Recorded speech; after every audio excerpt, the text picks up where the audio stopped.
दोस्तों, ऐसा क्यों होता है कि हम किसी भी चीज को पढ़ते हैं और वो हमें लंबे समय तक याद नहीं रहता।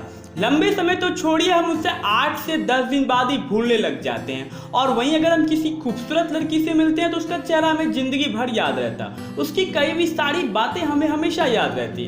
तो आखिर हमारा दिमाग इतना भेदभाव क्यों कर रहा है हमारे साथ? जो चीज़ हमें याद रखनी चाहिए उसे तो वो याद रख नहीं रहा है, लेकिन जो चीज़ हमारे ज़रूरत की नहीं है उसे वो परमानेंटली याद रख रहा है। तो आखिर ऐसा हो क्यों रहा है? सबसे पहले तो हम इस बीमारी को पकड़ते हैं। एक बार बीमारी पकड़ में आ जाए उसके बाद उसका इलाज अपने आप मिल जाएगा। तो ऐसा हो रहा है हमारे इंटरेस्ट की वजह से। हमारा दिमाग पढ़ाई में इंटरेस्ट ले ही नहीं रहा है, हमारा शरीर सिर्फ जबरदस्ती बैठा हुआ है पढ़ने के लिए, बल्कि जबकि हमें अंदर से बिल्कुल भी इच्छा नहीं है पढ़ने की। और जब हम किसी लड़की से बात करते हैं, उसे देखते हैं तो हमारे दिमाग को मज़ा आता है, इंटरेस्ट आता है हमारे दिमाग को, इसलिए हमारा दिमाग उसे परमानेंटली स्टोर कर देता है। तो बीमारी है इंटरेस्ट। हमारा इंटरेस्ट ही नहीं है पढ़ाई में, तो हमें चीज़ें कहाँ से याद रहेगी? तो सबसे पहले हमें पढ़ाई में इंटरेस्ट लाना पड़ेगा, तभी हमें पढ़ी हुई चीज़ें याद रहेगी। तो अब सबसे बड़ा सवाल है कि हम पढ़ाई में इंटरेस्ट कैसे लाएं?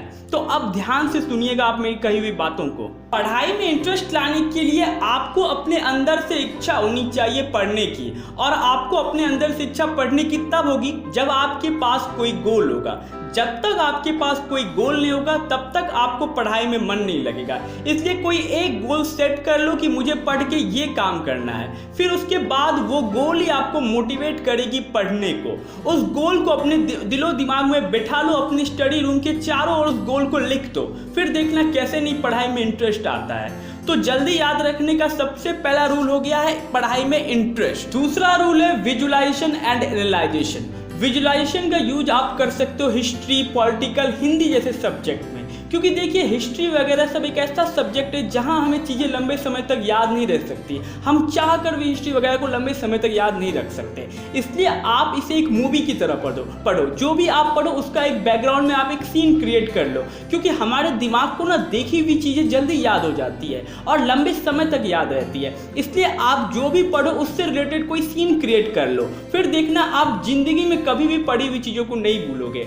और एनालाइजेशन का यूज़ करना है आपको मैथमेटिक्स में। जैसे अगर आपने पढ़ा a+b का होल क्यूब का फॉर्मूला क्या होता है, अगर आप a+b के होल क्यूब का फॉर्मूला याद करोगे, एक तो आपको याद करने में बहुत ज़्यादा टाइम लगेगा, और आप गलती से याद भी कर लोगे ना तो आप उसे कुछ दिनों बाद भूल जाओगे। लेकिन अगर आप वहीं उसे एनालाइज करके पढ़ोगे, समझ करके पढ़ोगे, उसका प्रूफ आप प्रूफ अगर आप समझ लोगे तो आपको वो जिंदगी भर याद रह जाएगी, और उससे रिलेटेड कुछ भी पूछा जाएगा तो आप आसानी से सॉल्व कर लोगे। इसलिए ये एनालाइजेशन एंड विजुअलाइजेशन भी एक बहुत ही अच्छा तरीका है चीज़ों को लंबे समय तक याद रखने का दोस्तों। तो अब 2 रूल मैंने आपको बताया। सबसे पहला रूल आपको क्या बताया मैंने? इंटरेस्ट। आपको जब तक पढ़ाई में इंटरेस्ट नहीं आएगा तब तक आपको चीज़ें लंबे समय तक याद नहीं रहेगी, आपका दिमाग ही पढ़ाई करने के लिए नहीं बैठेगा। और दूसरा क्या बताया मैंने? विजुअलाइजेशन एंड एनालाइजेशन दोस्तों। तो आप इन दोनों का मेथड का यूज़ करके आप पढ़ी हुई चीज़ों को लंबे समय तक याद रख सकते हो।